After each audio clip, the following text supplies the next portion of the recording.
Não mexe mais nada, não mexe mais nada. Não, só na luz. Tanino, pode começar? Você já ligou isso aqui, então não precisa falar alto. Não. Olá, boa tarde. Queria cumprimentar todos os amigos e amigas, de uma forma especial, essa amiga que a gente tem muito carinho, Benedita da Silva, uma mulher que orgulha a bancada do Partido dos Trabalhadores, orgulha o Rio de Janeiro e orgulha o Brasil. Benedita, receba o nosso abraço caloroso do povo alagoano, que você conhece essa realidade da terra. Outras vezes você foi convidada, você estava aqui junto conosco, mas simbolicamente em nome de Zumbi e Dandara. Você conhece o Memorial Zumbi dos Palmares. Então, eu queria te dar um abraço, agradecer o Tanino, pedir desculpa aos internautas, porque houve uma falha técnica, inicialmente, da equipe, mas também nossa, minha e também da Benedita, mas a gente já pede desculpa e vamos iniciar de uma forma direta.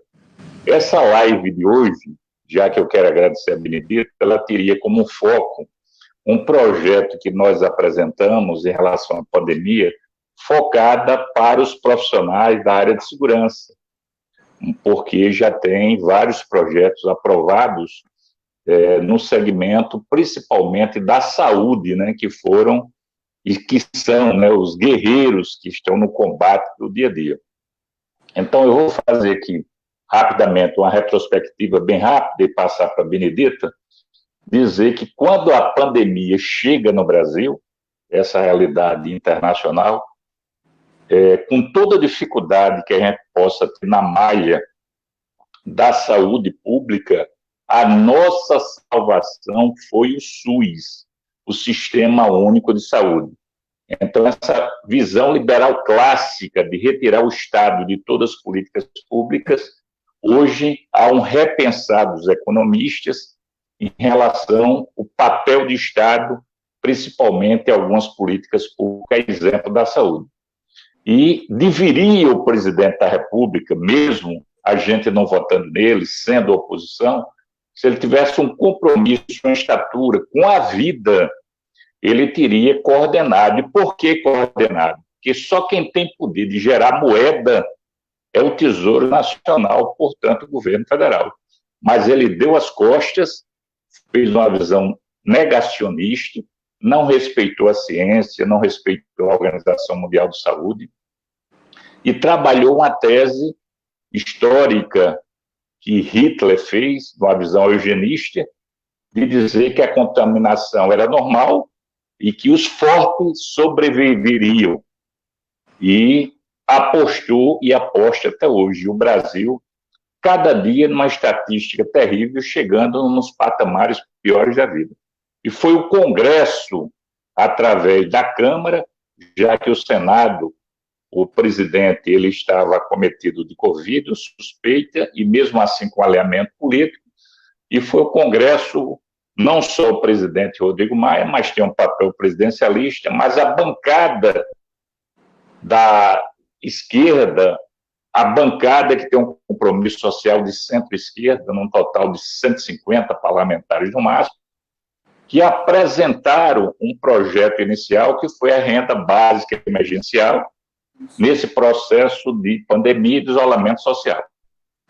E o segundo projeto, beneficiando estados e municípios, e depois micros, pequenas empresas e todos os projetos, e focado na saúde principalmente. Então, a área da saúde, da assistência social, Benedita, que historicamente sempre fez parte desse processo, tem uma referência no Brasil em relação a essa área. E aí a gente percebeu, Benedita, depois eu quero ter uma visão geral do processo, apresentamos o projeto 2493 de 2020, porque a gente começou a perceber que havia uma lacuna. Os profissionais de segurança, eles têm uma relação muito próxima à área de saúde. E você tem em torno de 1,5 bilhão de reais no Fundo Nacional de Segurança Pública parado na mão de Paulo Guedes para fazer o rentismo e atender os bancos.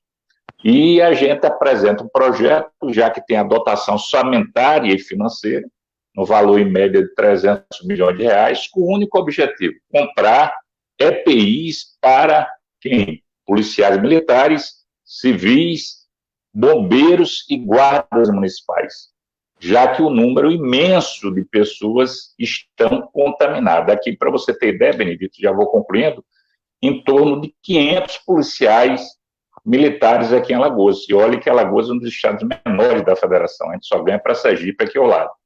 A gente já tem mais de 100 casos na Polícia Civil.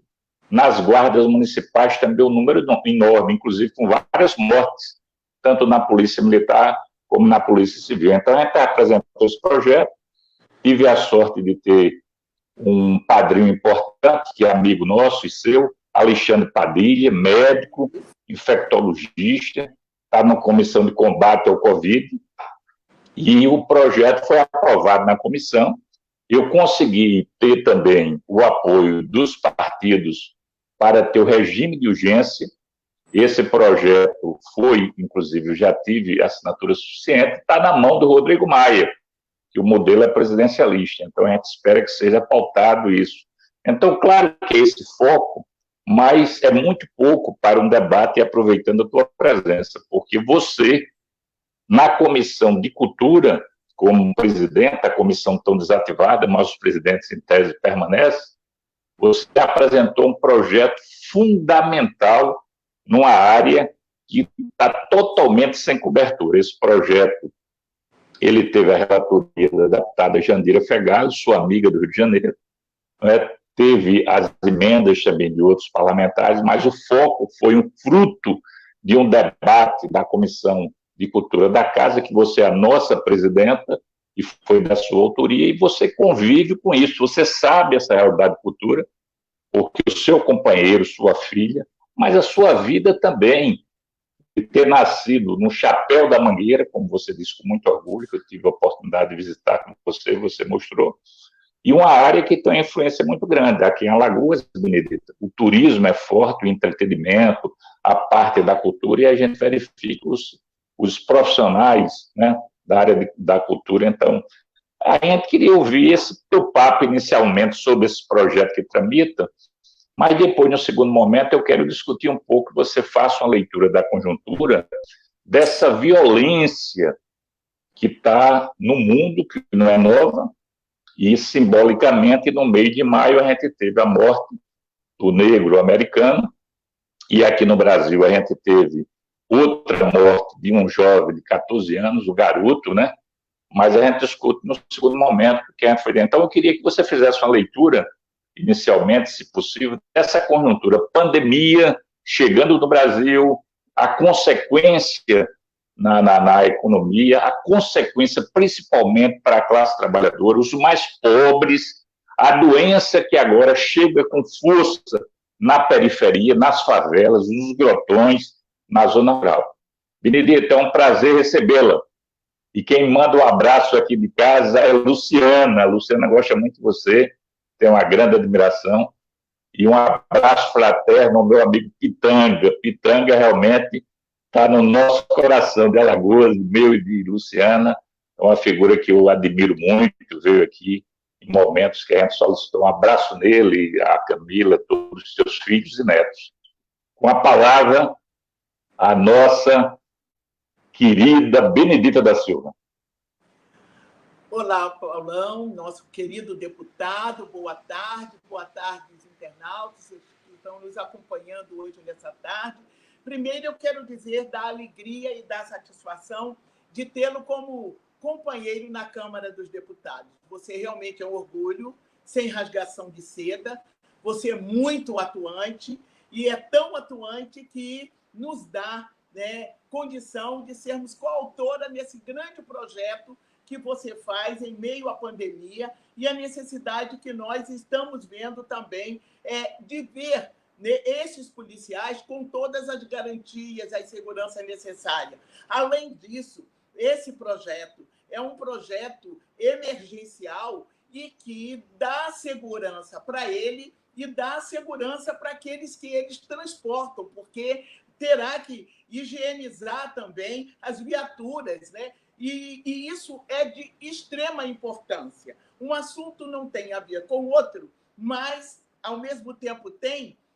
Quando assistia na televisão a viatura levando Queiroz e chegando no sistema penitenciário aqui no Rio de Janeiro, eu observei uma das coisas que me preocupou de imediato. Não vi todos que tivessem com máscara. Não vi. E me preocupou porque ele iria para um isolamento, dado o fato de estar chegando, não ter nenhum processo de contaminação, ou ele mesmo ser uma pessoa que pudesse, né, estar positivo, ainda que não tenhamos essa certeza, e pudesse contaminar o sistema penitenciário. Então, eu fiquei a observar a vulnerabilidade que fica ali os policiais.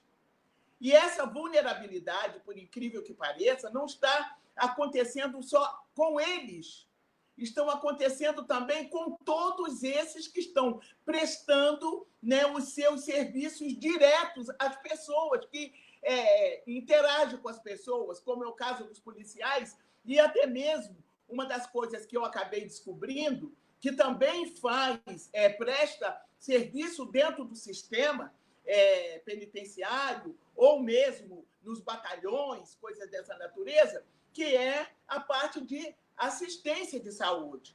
E eles não estão tendo os testes. E as pessoas que estão fazendo,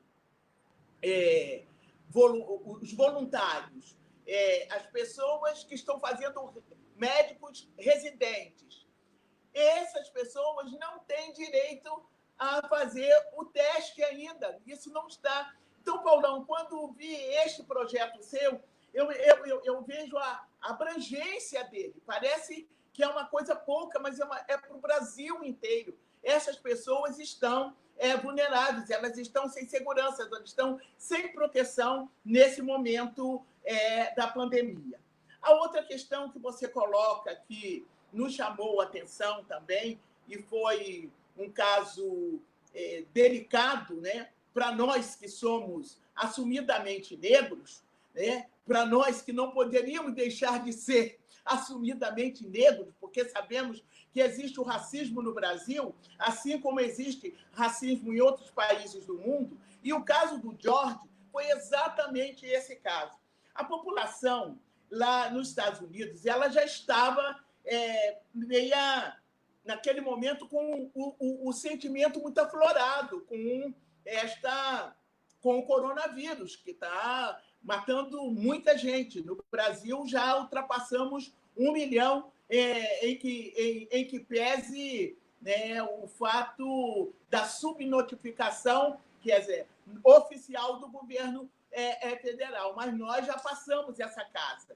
E nós vimos ali que aquelas pessoas combatem o racismo, e, por sinal, hoje é dia, né, da comemoração da libertação dos escravos nos Estados Unidos. E eles lá estão fazendo um grande movimento de protesto, não poderia ser diferente numa data dessa natureza. Depois eu vou chegar ao que aconteceu aqui, em plena data em que aconteceu aqui no Brasil, em plena data que eles faziam aquele protesto contra o assassinato, porque aquilo foi um assassinato assistido por outro policial, né, que não deu nenhum socorro, não disse uma palavra, não pediu absolutamente nada, e as vozes que se ouviu naquele momento foram as vozes de quem? Do George, né? Que o pedido para tirar o pé do seu pescoço. Eu não posso respirar, eu não consigo respirar. Então, esse abalou muito aquela população que viu dos maiores assassinatos numa covardia, associado a quê? Aquela manifestação, aquela imagem projetada pelo Brasil inteiro, associada ao racismo que ainda existe. E a gente tem o que nós chamamos de racismo institucional do Estado, com as armas do Estado, a formação do Estado. Por isso que nós precisamos investir na inteligência, no policiamento e a forma de abordagem, porque não se pode abordar, seja porque suspeita for, não se pode abordar assassinando as pessoas. E nós, a população negra, já está uma população cansada, vidas negras importam, parem de nos matar. Esse é o grito que se está dando, principalmente agora, depois da morte do George, que nós lamentamos profundamente, mas no Brasil nós sabemos, Paulão, que nós estamos assistindo isso todos os dias. Né? Um trabalhador, um músico leva 80 tiros numa abordagem. Olha 80 tiros numa abordagem. Né? Quase que assassina, que o assassinato é da família inteira, que estava com ele no carro. Nós vimos mais de 70 tiros na casa de um jovem de 14 anos. Mais de 70 tiros. E esse jovem veio a falecer, desapareceu, os pais ficaram procurando. Então, nós temos vários deles. Né? Nós temos o Igor, nós temos o Pedro, nós temos uma menina dentro de uma van, que foi o quê? Né? Atiraram pelas costas, ela dentro de uma van morreu. Nós prestando toda essa... nós estamos juntos aí, né? Somos seres humanos e as comunidades e os movimentos, as organizações não governamentais prestando essa solidariedade. Aí o jovem morre distribuindo as cestas básicas para as pessoas que estão em casa nesse isolamento social. Então, são barbaridades dessas que levam aqui nós tenhamos medidas mais sérias, mais radicais, não só no que diz respeito à punição do Estado. O Estado precisa dar uma outra formação de inteligência, de qualidade, para que essa abordagem não seja desse jeito. O Estado precisa deixar de ter ações racistas, que essas ações racistas são aquelas que alimentam a formação dos indivíduos que têm que prestar segurança para a população, para a sociedade, mas ver na cor da pele de um homem ou de uma mulher, uma cor da pele que seja negra, a abordagem já é diferente, a suspeita é maior ainda e ele corre risco, principalmente se tratando de Brasil com presidente como o presidente Bolsonaro, que já colocou que é racista, que quer armar a população, e armar a população em cima de quem? Para fazer o quê? Para matar. Para matar trabalhadores, trabalhadoras, negros e pobres. Essa é a verdade que nós estamos enfrentando hoje. Então, o grito dos Estados Unidos não é o nosso grito aqui no Brasil e dizer que não suportamos mais um governo fascista, um governo que faz uma mobilização, que apoia mobilizações, que são mobilizações do cunho racista, que assassinaram não só os judeus, mas uma prática, uma ideologia, como nós estamos vendo aqui no Brasil e já crescendo, principalmente no estado do Rio de Janeiro, que mata e mata e mata. Então, nós precisamos agora, e, Paulão, eu sei que você é vigilante, às vezes eu vou dizer uma coisa, mas eu vou correndo lá, eu digo, olha, eu vou lá na rede do Paulão, que eu sei que o Paulão já falou sobre isso. E você já esteve aqui no estado do Rio de Janeiro, você sabe como atuam aqui no estado do Rio de Janeiro, e nós precisamos dar o nosso grito. Nós não podemos continuar com um governo que não conhece o seu povo, que agora manda que tire as políticas de cotas através de um ministro que já estava saindo, as políticas de cotas para os indígenas, as políticas de cotas para os negros, políticas de cotas para as pessoas com deficiência, para deficiente, pelo amor de Deus, isso é um absurdo o que nós estamos. Então, essas ações são ações do colonizador que ainda continua no poder no Brasil. O poder no Brasil ainda é masculino, branco, de colonizadores.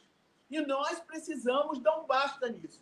Então, por isso, participar da sua live, nesta intervenção, com uma pessoa que eu sei que está do nosso lado, que luta todos os dias, os trabalhadores podem confiar. Então, eu sei que o Estado de Alagoas está muito bem com você representando esse Estado lá na Câmara. Mais uma vez, sem rasgação de seda, você sabe que eu me ligo em você. Benedita, você sempre é uma inspiração para a bancada toda. Em momentos, quando houve aquele processo do pré-golpe, você conseguiu canalizar um discurso que emocionou toda a bancada. E olhe que pessoas com experiência, né?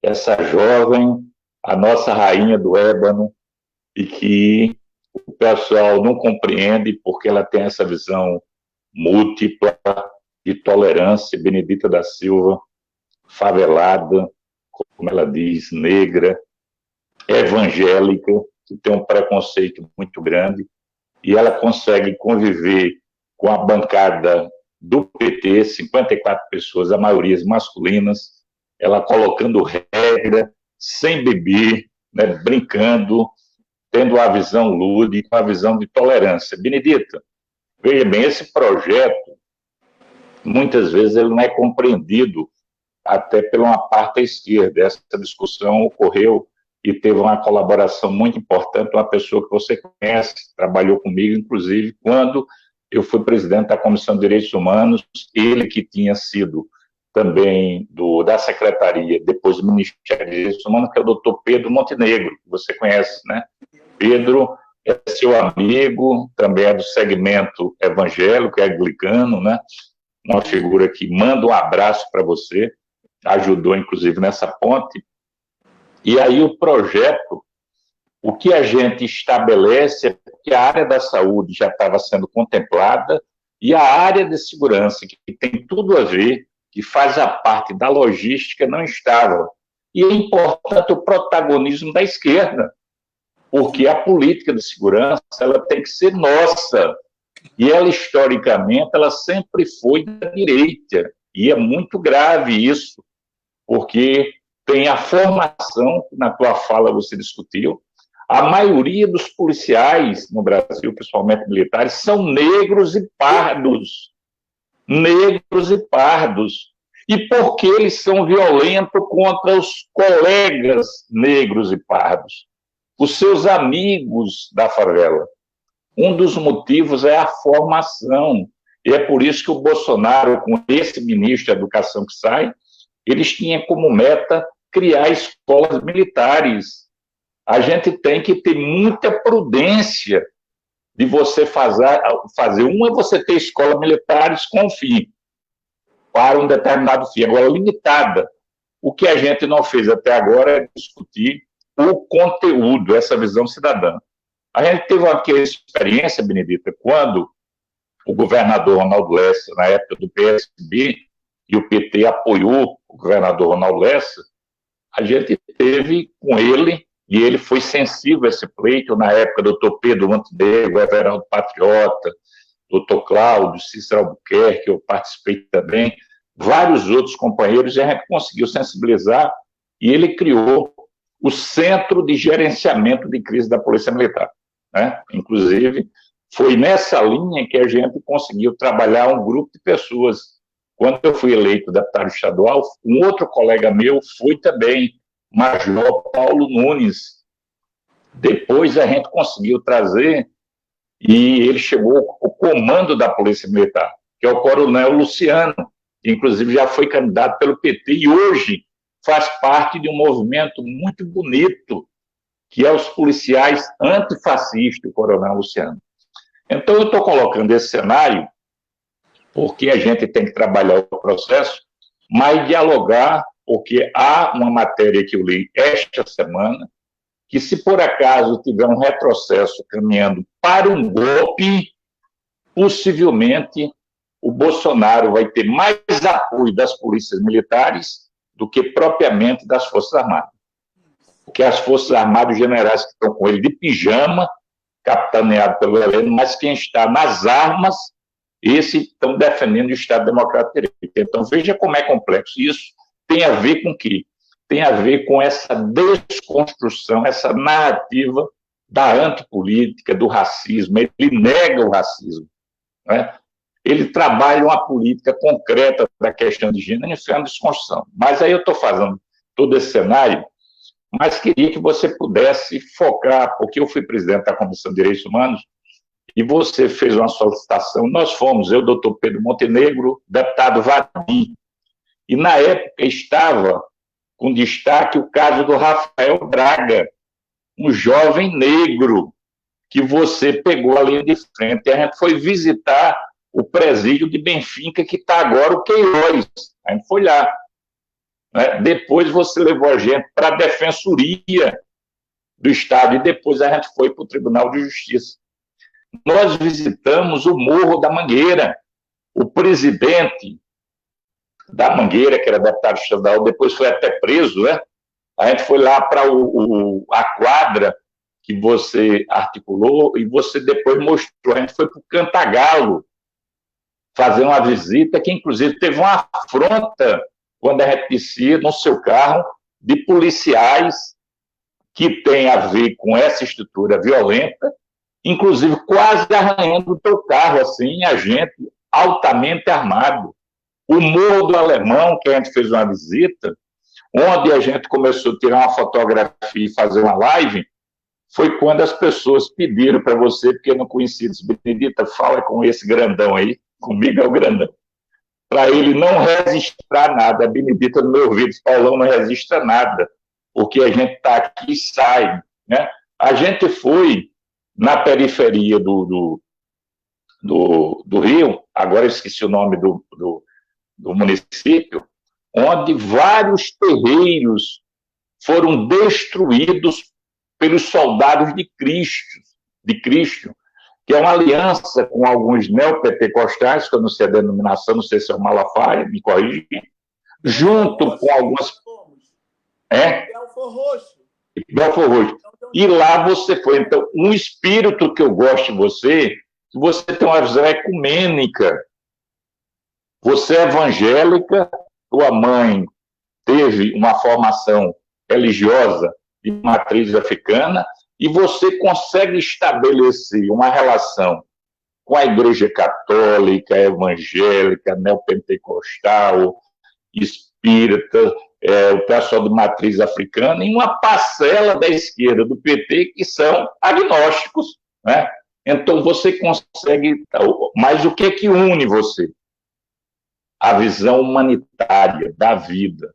Então, nesse contexto, Benedita, você que teve a experiência de ter sido governadora, deputada federal, senadora, a gente, no primeiro governo do Lula, foi feito aquele processo no sentido das unidades pacificadoras. Teve o lado positivo e negativo, depois disso. E, recentemente, teve essa intervenção. O Rio de Janeiro tem um caráter singular disso. Então, você, como deputada federal, senadora, governadora, que teve, inclusive, violência contra o seu filho, que você contou, eu fiquei chocado com a forma truculenta, era uma forma de vingança contra você. Como é que essa mulher negra, favelada, chega a ser governadora? Então, essa realidade do Rio, que eu percebo hoje um estado totalmente desmontado, que é uma referência, violência, e agora com outra característica, que tem uma relação muito forte, irmãos siameses, que antes era o jogo do bicho, Paulo Portela. Hoje, Paulo Portela é um bebê para essa moçada. Depois veio o Comando Vermelho, e agora você tem os milicianos com a relação umbilical com a família Bolsonaro. Então, essa realidade do Rio, que tem a ver com a violência, o povo favelado, né, a morte de uma jovem que nós conhecemos, você muito mais, eu conheci quando ela era assessora do Freixo, a Marielle, morta de uma forma brutal, covarde. Então, esse cenário do Rio, que a gente pensava que é localizado, a gente percebe que está espalhando esse ódio e violência através da fala, o poder da palavra, e toda a sua equipe, que é o governo Bolsonaro. Contextualiza isso para a gente, por favor.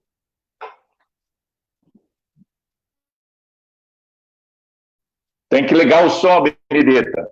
Ligar o som, isso. Ah, tá sem o som agora. Essa matéria está sem som? Alô? Ainda? Alô? Agora está com som. Estou ouvindo. Alô? Você está me ouvindo? Estou ouvindo. Ah, então ótimo. Não está muito alto, não, né? Porque, Paulão, nós estamos e conhecemos a história de violência nesse país. É uma história marcada, né, que levaram a que nós lutássemos o tempo inteiro, desde quando chegou o navio negreiro. Então, a formação do Estado, ela é uma formação racista, colonizadora, separatista, é dessa forma. E quem é, né, na verdade, que formou o Estado brasileiro, né, as instituições do Estado brasileiro? Não foi nenhuma dessas figuras pelas quais passam, né, por vários tipos de violência que nós estamos vivendo.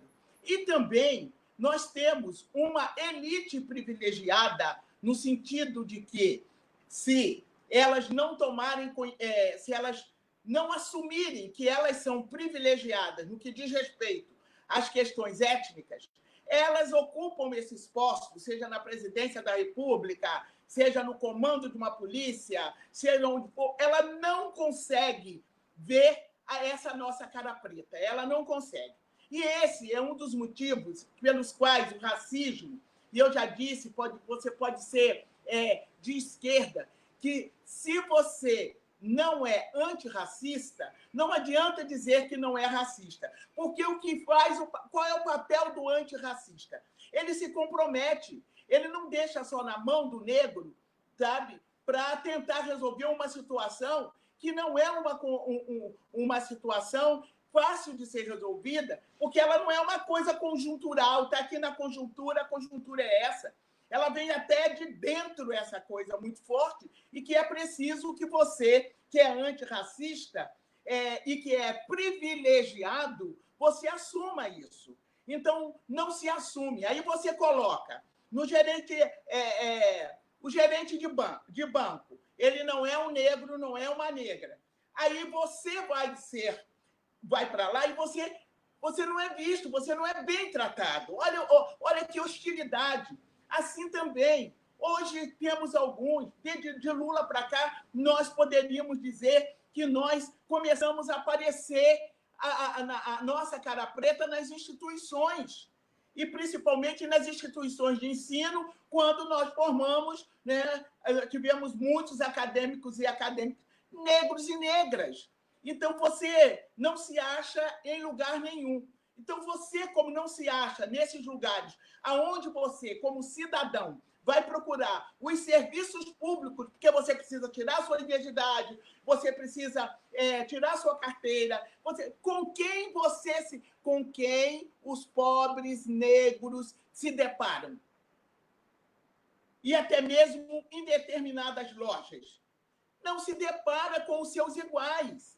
Então, é preciso que a gente, quando pensar em mudar, entender que o capital explora essa maioria negra. Então, se você vai combater um sistema capitalista e não começa por essa maioria da população, você não vai conseguir, pode ser esquerda que for, não vai conseguir mudar essa história, porque você não vai conseguir fazer aquele processo de formação e identificação política do seu diferente.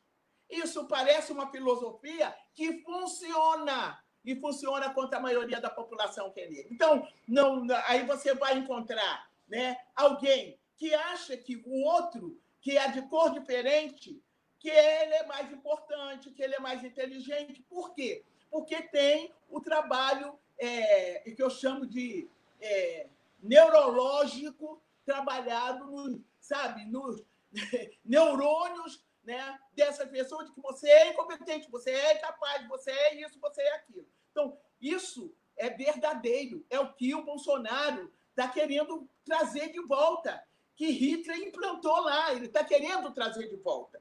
E nós temos visto essas ações, que são ações terríveis, racistas, e você é um dos combatentes. Então, você chega e vê, a formação é diferente, a formação é para nomear inimigo, aquele de cor de pele. Quando você fala do meu filho, eu posso até dizer que foi tanto o meu filho quanto o meu filho primeiro sofreu porque disse que era meu filho. Ele não disse que era meu filho. Ele foi abordado pela polícia. E a polícia pediu o documento. O meu filho todo de branquinho, sentaram o meu neguinho na calçada, ele todo de branco, pede o documento. E ele lê o documento, a identidade, o nome de pai, de mãe, e meu filho estava no pé do morro do Chapéu Mangueira, onde eu morei 57 anos da minha vida. Hoje eu estou com 78 anos, não moro no Chapéu Mangueira, mas a luta continua e eu estou lá dentro. Então, o que fez ele, a abordagem dele, documento. Aí deu um documento, falou pai, mãe e tudo. Aí, como estava no pé do morro, lá do Chapéu Mangueira, você conhece essa senhora, Benedita da Silva? O meu filho também, pau da vida, claro, vira para ele assim, por acaso é a minha mãe. Pronto, levou um bruta de um chute. Foi considerado um mentiroso. Ali na carteira dele podia ter todas as Beneditas do mundo, menos a mãe dele, porque o negão estava ali, estava armando em cima da polícia, dizendo que a mãe dele era deputada. Então, essas coisas acontecem. O meu neto ficou totalmente despido na rua, procurando o quê? Droga no corpo do meu neto, acompanhado de 2 amigos, já quase na entrada da casa dele, para ir para a casa dele. Os 2 amigos branquinhos com ele, e aí eles abordaram o pessoal do ônibus. Quando viram aquilo, começaram a gritar. Meu neto não se identificou como neto da Benedita e eu estava governadora do estado do Rio de Janeiro. E aí eles pegaram meu neto, aí que levaram meu neto, dispensou os 2, falaram, pode pegar o carro e ir. Aí os 2 que estavam, os 2 branquinhos, que são amicíssimos do meu neto, disseram, não, esse carro não é nosso, esse carro é dele, que só ele sabe dirigir, nós não dirigimos.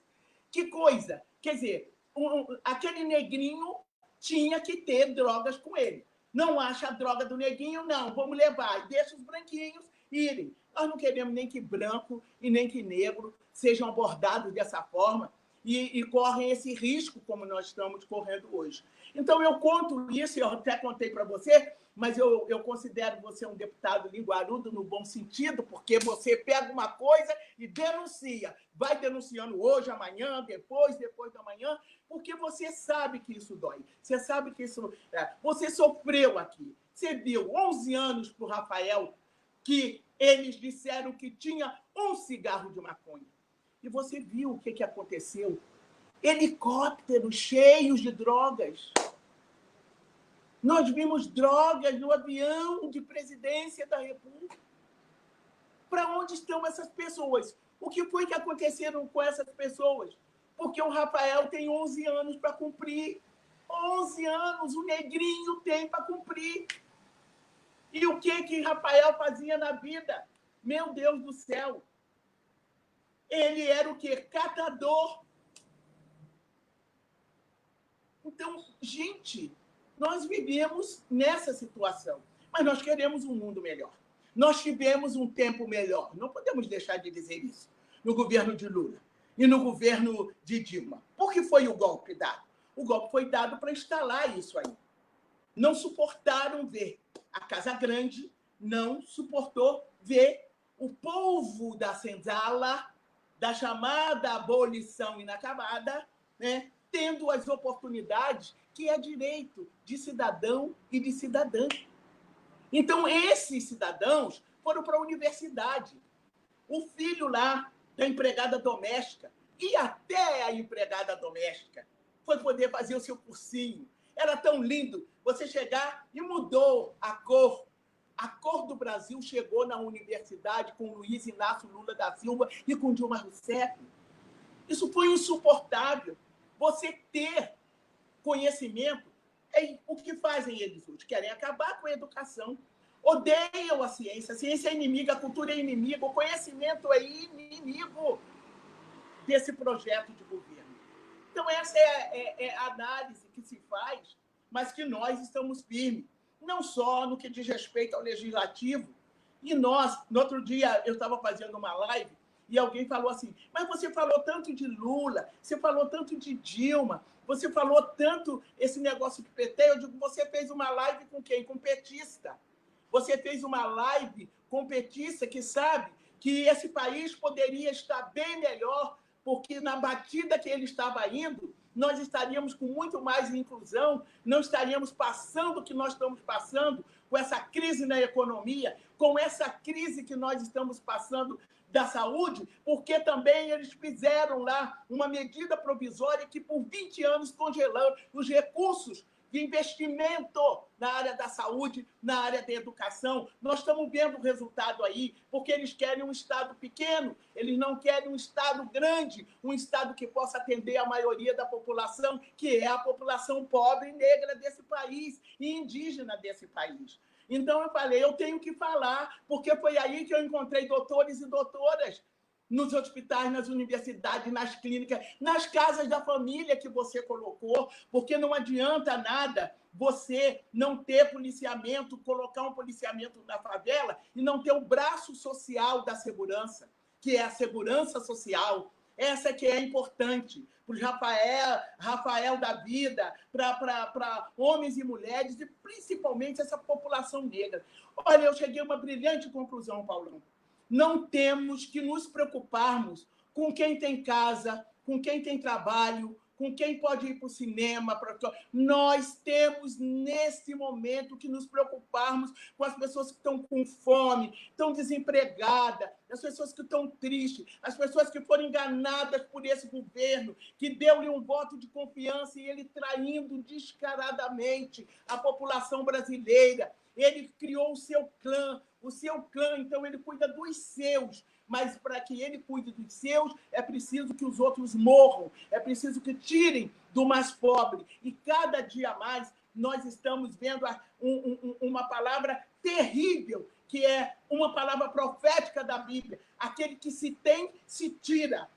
E daquele que não tem, você tira mais. E daquele que tem, você dá mais. É esse governo que nós estamos assistindo aqui, fazendo com o povo essas coisas. Então, você sabe muito bem que nós temos que mudar sistema de segurança, temos que ter polícia de inteligência. Segurança é segurança alimentar, segurança no trabalho, né? Segurança da saúde, segurança no alimento, que o agrotóxico está matando todo mundo, as pessoas estão ficando adoecidas, e segurança em todas as políticas que nós precisamos, e são políticas públicas, e que o Estado tem que estar a serviço dessa população. É isso que eu analiso, e analiso também com o meu olhar, né, com a minha formação de favelada, porque favelada é uma escola, principalmente quando nós passamos décadas e décadas que viemos lá do navio negreiro e não tivemos uma política que pudesse criar uma ação que a gente considerasse uma ação compensatória, como Lula fez, você sabe,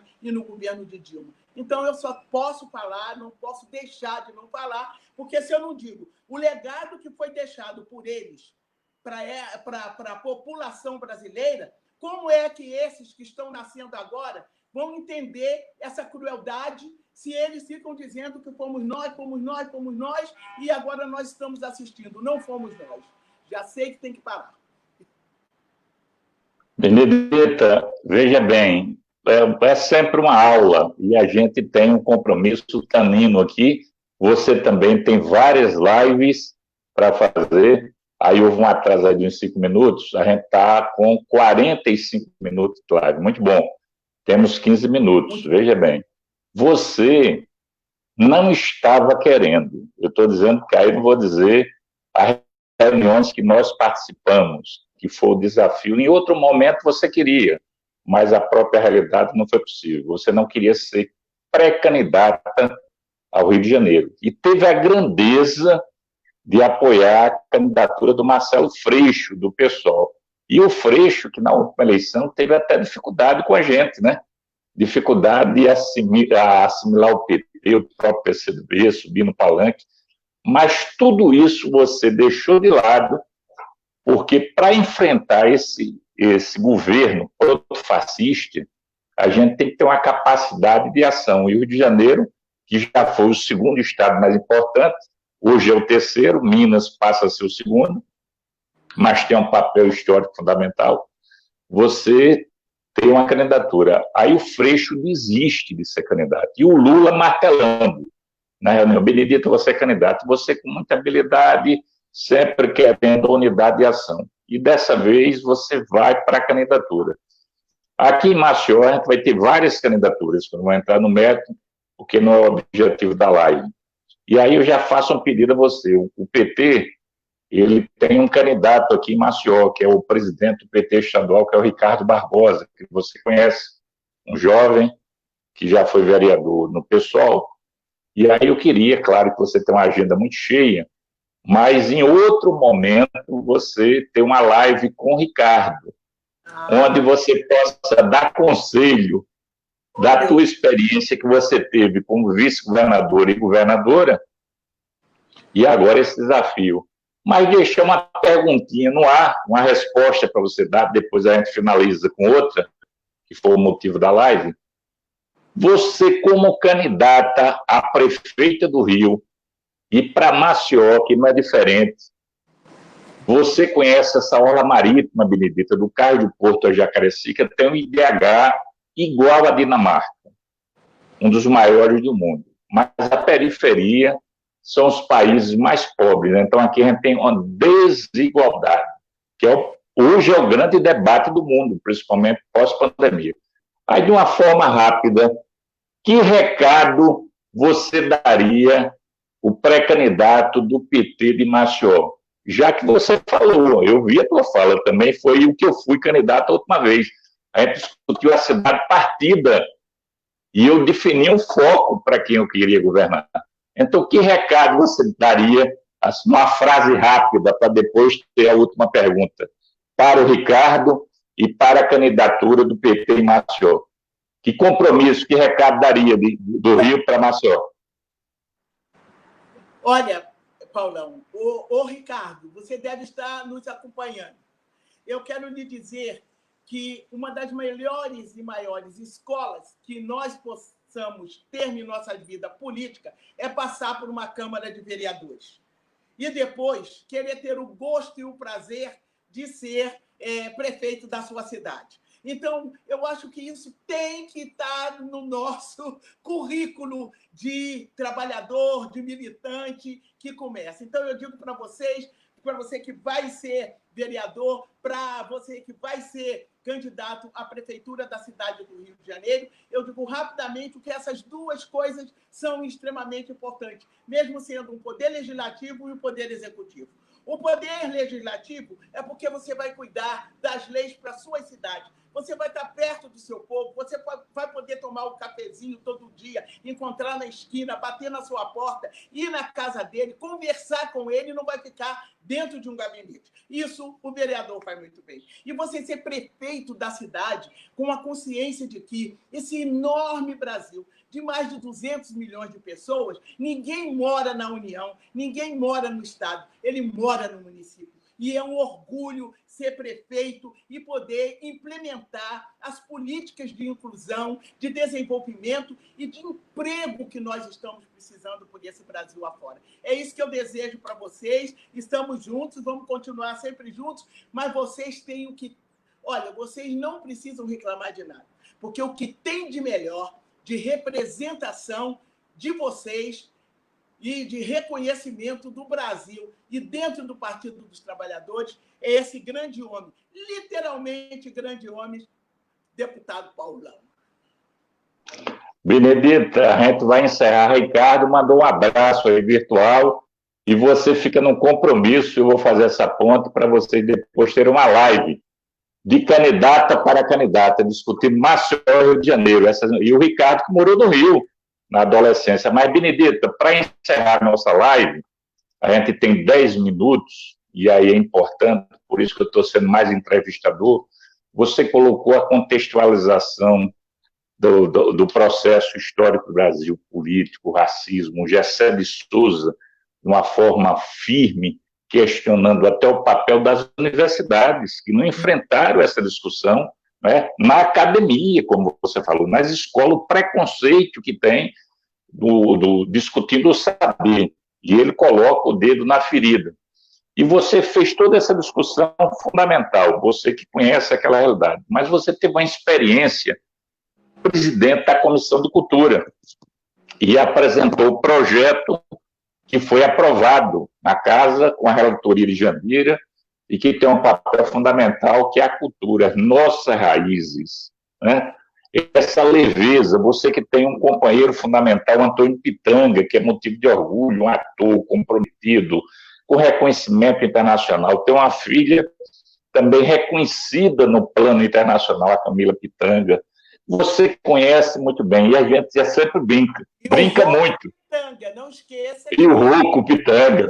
E na hora do processo, eu sempre digo, Benedita, não bebe. Eu cometi um ato falho, porque ela faz uma feijoada, é a melhor feijoada, e aí eu cheguei num apartamento, funcionando em Brasília, para fazer média, eu entro na cozinha, cumprimento todo o pessoal da cozinha e chego para a Benedita, o pessoal que trabalha com você faz... Isso o quê? Ficou possesso. Se você repetir, não vai ficar em casa. Quem faz sou eu. Essa turma aí não faz nada. Então, ela que faz a feijoada dela, que dança, não bebe nem fuma, mas essa leveza da cultura, Benedita. Inclusive, a gente brincando, ela disse, Paulo, você é um fofoqueiro. Benedita, pessoal, tem 78 anos de idade. Aí eu fiz uma pergunta clássica, Benedita, teu pai morreu com 107 anos. Ele disse, é verdade, Paulo, fumava, ele disse, não, bebia não, namorava demais. Então o segredo é o amor, né? Para viver muito com essa capacidade física e intelectual. Aí, para a gente fechar essa live, e a gente trabalhou muito o assunto árido, a importância do teu projeto e a importância da cultura, porque o Bolsonaro elegeu a educação e a cultura como inimigos, porque ele sabe que a cultura é um bálsamo para a alma, é a alegria do povo. Aí eu queria que você finalizasse esses 8 minutos discutindo o teu projeto e a importância da cultura para o povo brasileiro. O forró aqui, o samba, a literatura, a fotografia, o cinema. Com você a palavra, e já quero agradecer. Você recebeu esse convite, um grande abraço virtual em nome do povo alagoano, em nome de Inês da Silveira, de Djavan, Hermeto Pascoal, Graciliano Ramos, de Dandara, de Zumbi dos Palmares, do povo, enfim, em nome de toda a militância do Partido dos Trabalhadores, que dá aquele carinho especial que a gente admira muito, Benedita.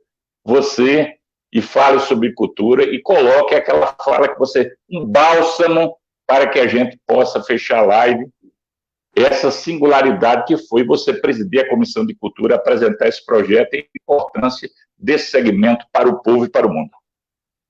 Você sabe, como presidente da Comissão de Direitos Humanos que você foi, você sabe o que representa a cultura, né, na organização e na identidade do povo brasileiro. Né? E, nesse momento, você vê diversas culturas que se misturam aqui no nosso país, no nosso estado, e aí Alagoas, coisa maravilhosa, gosto demais. Esse projeto foi um projeto, como você sabe, participou, todos nós participamos, foram várias mãos. A Jandira foi a relatora desse projeto e pôde também articular politicamente. Em 2 meses, eles conseguiram fazer uma verdadeira conferência nacional, envolveu os secretários de cultura, envolveu todos os produtores de cultura de todo o Brasil, e envolveu o consórcio do Nordeste, que também entrou de cabeça. Cada vez que eu falo isso, eu quero, em nome desse consórcio, dar o meu abraço a Fátima Bezerra, a única governadora que o Brasil tem, dizer que foi fantástico, extraordinário, e esse projeto agora está nas mãos do presidente, que já devia ter sancionado, já devia ter repassado, porque o que diz lá é um benefício emergencial na pandemia. e que a 15 dias pode chegar em suas mãos. Ele teria 15 dias para ele sancionar e já começar a fazer essa distribuição, que as organizações já se prepararam para tal, já estão aguardando para isso, foi dada muitas orientações, a gente ainda teve um papel importante no cuidado de levar também, né? Nós estamos aprovando aqui na Câmara, mas nós também tivemos o nosso senador Jacques Wagner, que teve também um papel importantíssimo como relator no Senado. É bom, você sabe que cultura, nós sempre, o Partido dos Trabalhadores sempre esteve envolvido, a bancada inteira, tanto na Câmara como no Senado, estiveram lá, e nós conseguimos fazer com que não colocasse nenhuma emenda e partisse para que o presidente pudesse sancionar. Agora nós estamos numa outra corrente, uma corrente para fazer com que isso seja feito de imediato, porque nós entendemos que tem gente da cultura que está passando fome, mas mesmo assim ela está na sua casa, ela está na minha, agora em que nós estamos, alguns em quarentenas, né? Outros na sua casa, porque é importante ficar em casa para todos aqueles que puderem realmente, mas fiquem em casa, não se contaminem, não se deixem se contaminar. Então, é importante isso. Então, esse momento é um momento em que nós estamos ouvindo músicas, lendo os livros, assistindo uma peça via TV, de teatro, nós estamos aqui conversando, nós estamos fazendo os nossos encontros virtuais, a comunicação nossa, mas nós estamos loucos para dar aquele abraço caloroso. Até lá, é a cultura que tem nos sustentado.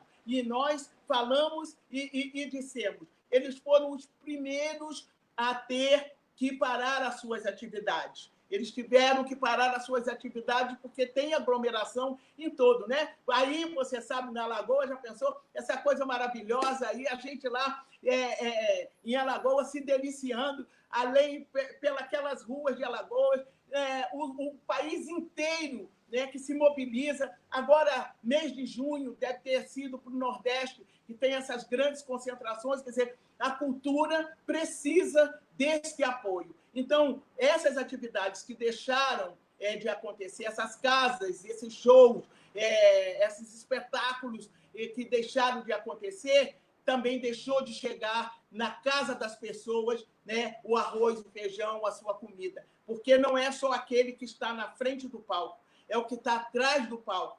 Esse precisa realmente. Nós temos lá toda essa espécie que nós sabemos, né? Nós temos a maquiadora, nós temos a manicure, nós temos a costureira, nós temos o pessoal da coxia, como eles falam. Então, nós temos realmente que fazer com que o governo faça isso. Então, Alagoas, fique com a gente nessa pressão, nessa corrente. Tem gente com fome da cultura.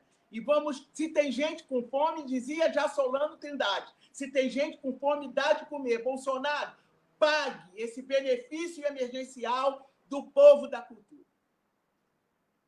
Benedita, muito obrigado. Um grande abraço em nome da Alagoas do Brasil. Um grande abraço para você. Obrigado, internautas, pelo acompanhamento. Espero que vocês propaguem. Esse nosso vídeo está indo para o YouTube. Se inscrevam no nosso canal e compartilhe. Benedita, um grande abraço no Pitanga, em toda a família. Um abraço para Alagoas, não? Coração, do coração. Você é amada pela bancada, pelo Brasil. Um grande abraço. Nesse momento, a gente pede à equipe e estamos se desfazendo aí. Um grande abraço, Benedita. Nossa bancada tem sido guerreira, o Enio, né?